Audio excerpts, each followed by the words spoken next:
Assalamualaikum warahmatullahi wabarakatuh. Kami dari kelompok 7 Filsafat Ilmu akan mempresentasikan materi mengenai aspek epistemologi ilmu pengetahuan dengan dosen pengampu Ibu Rihlah Nur Aulia MA. Kelompok 7 beranggotakan Fuza Irma Laura, Muhammad Fauzan Al-Ghifari, Miftahul Zanah, dan Isti Delahia. Materi yang pertama ada epistemologi ilmu pengetahuan. Apa sih epistemologi? Epistemologi berasal dari bahasa Yunani yaitu episteme, yang berarti pengetahuan, dan logos berarti perkataan, pikiran, atau ilmu. Kata episteme dalam bahasa Yunani berasal dari kata kerja epistamai, artinya menundukkan, menempatkan, atau meletakkan. Epistemologi dapat didefinisikan sebagai cabang filsafat yang mempelajari asal mula atau sumber, struktur, metode, dan sahnya atau validitasnya pengetahuan. Istilah epistemologi pertama kali dipakai oleh Z.F. Ferrier untuk membedakan dengan cabang filsafat lain yaitu ontologi atau metafisika umum. Filsafat pengetahuan atau epistemologi merupakan salah satu cabang filsafat yang mempersoalkan mengenai masalah hakikat pengetahuan. Selanjutnya, istilah lain yang setara dengan epistemologi. Yang pertama, logika materi, yaitu usaha untuk menetapkan kebenaran dari suatu pemikiran ditinjau dari segi isinya. Lawannya adalah logika formal. Yang kedua, kriteriologia atau ukuran untuk menetapkan benar tidaknya suatu pemikiran atau pengetahuan tertentu.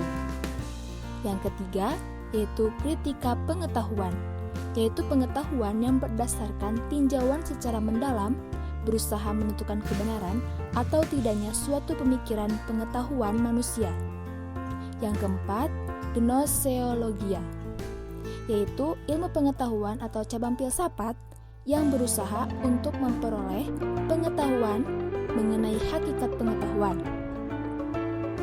khususnya pengetahuan yang bersifat keilahian. Selanjutnya ada 3 persoalan pokok epistemologi. Yang pertama ada apakah sumber-sumber pengetahuan itu? Yang kedua, apakah ciri atau watak pengetahuan itu? Dan yang ketiga, apakah pengetahuan kita itu benar dan valid? Manfaat belajar epistemologi. Yang pertama, mahasiswa atau calon sarjana memahami proses pengetahuan yang benar dan kepastian yang dipakai dalam memperoleh kebenaran itu, agar pemahaman tentang pengetahuannya menjadi utuh. Yang kedua, pengetahuan adalah suatu kekuatan yang telah membentuk peradaban manusia, tetapi manusia harus tahu hakikat dan sifat pengetahuan, sehingga kita dapat menentukan sikap dan mempergunakannya dengan semestinya. Objek epistemologi. Menurut Jujun S. Surya Sumatri, objek epistemologi yaitu berupa segenap proses yang terlibat dalam usaha kita untuk memperoleh pengetahuan. Proses untuk memperoleh pengetahuan inilah yang menjadi sasaran teologi pengetahuan dan sekaligus berfungsi mengantarkan tercapainya tujuan. Sebab sasaran itu merupakan suatu tahapan perantara yang harus dilalui dalam mewujudkan tujuan. Tanpa suatu sasaran, mustahil tujuan bisa terrealisasi. Sebaliknya, tanpa tujuan, maka sasaran menjadi tidak terarah sama sekali. Hakikat pengetahuan. Pengetahuan berkembang dari rasa ingin tahu kita terhadap segala sesuatu yang ada di dunia ini, entah itu alam, ilmu sosial, politik, hukum, dan lain sebagainya. Nah, pengetahuan ini dapat berkembang karena pengetahuan ini dapat dibutuhkan oleh manusia untuk mengatasi kebutuhan dan kelangsungan hidupnya dan tujuan hidupnya. Pengetahuan ini dapat dikembangkan karena manusia mempunyai bahasa yang mampu mengkomunikasikan informasi dan jalan pikiran yang melatar belakangi informasi tersebut dan kemampuan berpikir menurut alur tertentu. Terjadinya pengetahuan menurut John Hospes. Menurut John Hospes, terkaitnya pengetahuan terbagi menjadi 6 macam. Yang pertama adalah pengalaman indera atau sense experience. Sense experience merupakan sumber pengetahuan yang berupa alat-alat untuk menangkap objek pengetahuan dari luar diri manusia melalui kekuatan indranya. Yang kedua yaitu nalar atau reason. merupakan suatu corak berpikir untuk menggabungkan dua pengetahuan atau lebih dengan maksud memperoleh pengetahuan yang baru. Yang ketiga ada otoritas atau authority, yaitu pengetahuan yang terjadi karena wibawa seseorang sehingga orang lain mempunyai pengetahuan. Yang keempat ada intuisi atau intuition, yaitu pengetahuan berasal dari kemampuan manusia yang berupa proses kejiwaan tanpa suatu rangsangan atau stimulus. Yang kelima ada wahyu atau revelation, yaitu pengetahuan diperoleh dari kepercayaan terhadap suatu yang diyakini berasal dari Tuhan melalui Rasul. Yang terakhir ada keyakinan atau faith. Keyakinan merupakan kemampuan yang ada pada diri manusia yang diperoleh melalui kepercayaan yang ada. 2. Sejarah konstruktivisme pengetahuan. Menurut Shapiro, tahun 1994, paling sedikit ada dua aliran epistemologi, yaitu positivisme dan konstruktivisme. Positivisme adalah suatu epistemologi yang telah mendominasi pemikiran barat sejak awal abad 17, dan konstruktivisme yang telah lambat laun menggeser dominasi positivisme adalah dua epistemologi yang berlawanan. Dalam epistemologi positivistik, pengetahuan dianggap sebagai sesuatu yang statis. Sampai tahun 1970, epistemologi positivistik telah mendasari metodologi pengajaran di dunia barat. Sejak tahun 1970, konsep epistemologi telah mengalami perubahan yang revolusioner. Aliran konstruktivisme mengusulkan adanya suatu hubungan yang erat antara individu dan pengetahuan. Konstruktivisme mengusulkan bahwa pengetahuan adalah suatu produk dari konstruksi manusia.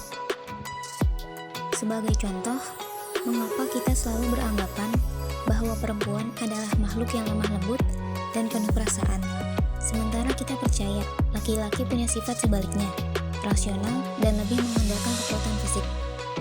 Beberapa jawaban menyatakan bahwa sesungguhnya anggapan-anggapan semacam itu semata-mata adalah hasil konstruksi sosial yang sudah mempengaruhi kita begitu lama. Pendapat itu secara tersamar menjelaskan kepada kita bahwa konstruksi adalah sesuatu yang membangun kepercayaan kita berdasarkan klaim-klaim tertentu. Pemahaman proses konstruksi pengetahuan dapat membantu akademik untuk menggambarkan rencana pengajaran.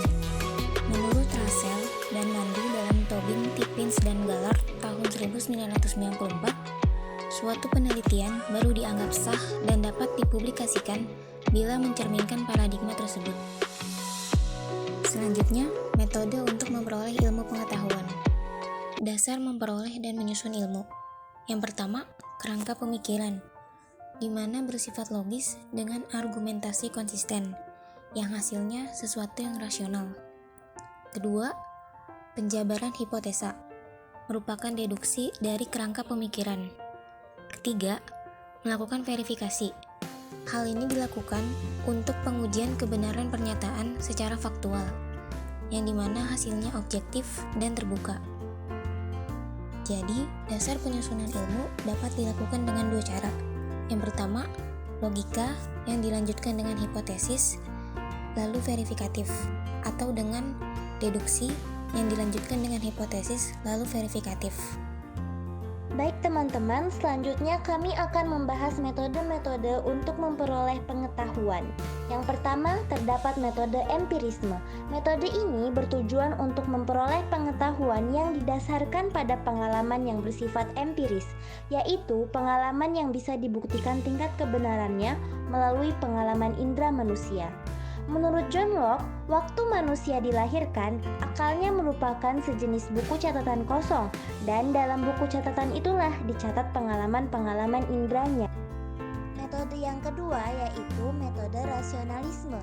Menurut metode ini, untuk memperoleh pengetahuan yaitu melalui akal pikiran. Bukan berarti rasionalisme menegaskan nilai pengalaman, melainkan pengalaman dijadikan sejenis perangsang bagi akal untuk memperoleh suatu pengetahuan. Menurut René Descartes, bahwa kebenaran suatu pengetahuan melalui metode deduktif, melalui cahaya yang terang dari akal budi.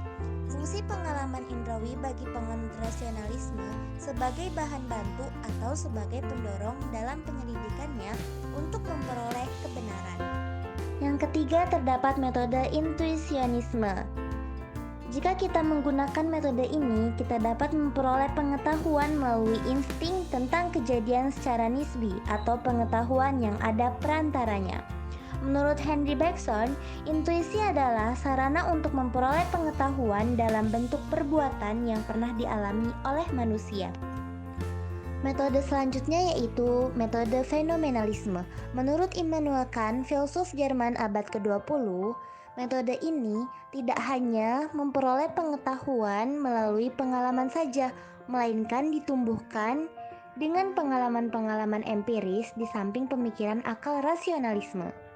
Pengetahuan tentang gejala atau fenomena merupakan pengetahuan yang paling sempurna karena ia didasarkan pada pengalaman indrawi dan pemikiran akal. Syarat dasar bagi ilmu pengetahuan menurut Immanuel Kant terdapat dua, yaitu bersifat umum dan bersifat perlu mutlak dan memberi pengetahuan yang baru.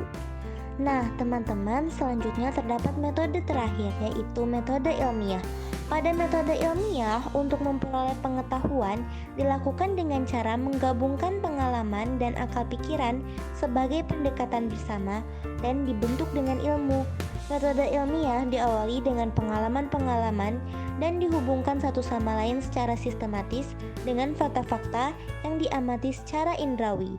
Untuk memperoleh pengetahuan dengan metode ilmiah ini dibuktikannya hipotesa, yaitu usulan penyelesaian berupa saran dan sebagai konsekuensinya harus dipandang bersifat sementara dan memerlukan verifikasi dalam proses hipotesis ini.